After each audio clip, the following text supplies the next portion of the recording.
আসসালামু আলাইকুম সুপ্রিয় দর্শক, আশা করি সবাই খুব ভালো আছেন। আজকের পর্বে আপনাদের সাথে শেয়ার করব পাউরুটির মালাই রোল। পাউরুটির মালাই রোল তৈরি করা খুবই সহজ, যে কেউ চাইলে এই রেসিপিটি করতে পারবেন। তাহলে চলুন আমরা মূল রেসিপিতে চলে যাই। পাউরুটির মালাই রোল তৈরি করার জন্য আমি এখানে 7 পিস পাউরুটি নিয়েছি। পাউরুটির বাইরের ব্রাউন অংশগুলো আমি কেটে বাদ দিয়ে দিচ্ছি। ব্রাউন অংশগুলো ফেলে দিবেন না, এগুলো দিয়ে ব্রেড ক্রাম্বস তৈরি করা যায়।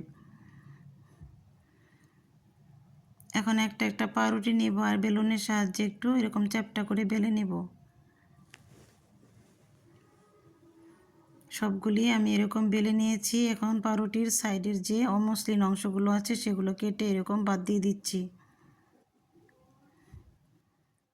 ভিতরের মালাইটা তৈরি করে নিচ্ছি, তাই আমি এখানে 2 টেবিল চামচ ঘি দিয়ে দিলাম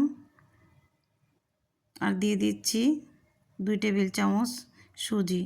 ঘিয়ের সাথে সুজিটা একটু ভালো করে ভেজে নিয়ে এখানে আমি 1 কাপ লিকুইড দুধ দিয়ে দিয়েছি, ফুল ক্রিম। প্রথমে দুধের সাথে সুজিটা ভালো করে মিশিয়ে নিচ্ছি, তা না হলে লাঞ্চ থেকে যাবে। আর 1/3 কাপ চিনি দিয়ে দিয়েছি, এখানে 1/3 কাপ পাউডার দুধ দিয়ে দিলাম। এখন আমি নেড়েচে সুন্দর একটা ভিতরের পুরের জন্য মালাই তৈরি করে নেব।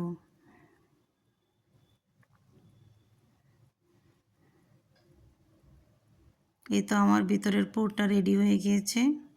এখন এটা ঠান্ডা করে নিয়ে পাউরুটির ভিতরে অল্প অল্প দিচ্ছি আর একটু পাটিসাপটার মতো ফোল্ডিং করে দিচ্ছি।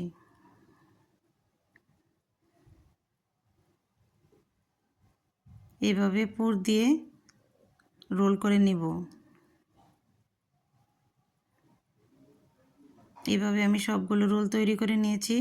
এখন উপরের মালাইয়ের জন্য আমি এখানে 1/2 কেজি ফুল ক্রিম দুধ দিয়েছি আর এখানে 1/2 কাপ চিনি দিয়েছি। 1/2 কাপ পাউডার দুধ দিয়ে ভালো করে মিশিয়ে নিচ্ছি। একটা হ্যান্ড উইচ দিয়ে খুব সুন্দর করে পাউডার দুধ, লিকুইড দুধ আর চিনিটা মিশিয়ে নিতে হবে। তারপর যখন জাল হয়ে একটা মালাই হবে সেটা আমি নামিয়ে ঠান্ডা করে নিব। নর্মাল কুসুম গরম থাকবে মালাইটা। তারপর উপর থেকে এভাবে আমি রোলের উপর দিয়ে দিব আর ঠান্ডা করে ফ্রিজে 1 ঘন্টার জন্য রেখে দিব। উপর থেকে কিছু বাদাম দিয়ে ডেকোরেশন করে দিচ্ছি। আপনারা চাইলে যে কোনো বাদাম দিয়ে এরকম ডেকোরেশন করতে পারবেন। ফিরে আসছি 1 ঘন্টা পর।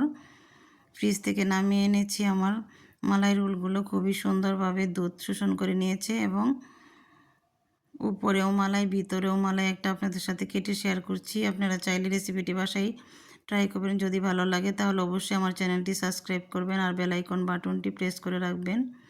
পরবর্তীতে অন্য কোনো রেসিপি নিয়ে আবার হাজির হব। সেই পর্যন্ত সবাই ভালো থাকবেন, সুস্থ থাকবেন। আল্লাহ হাফেজ।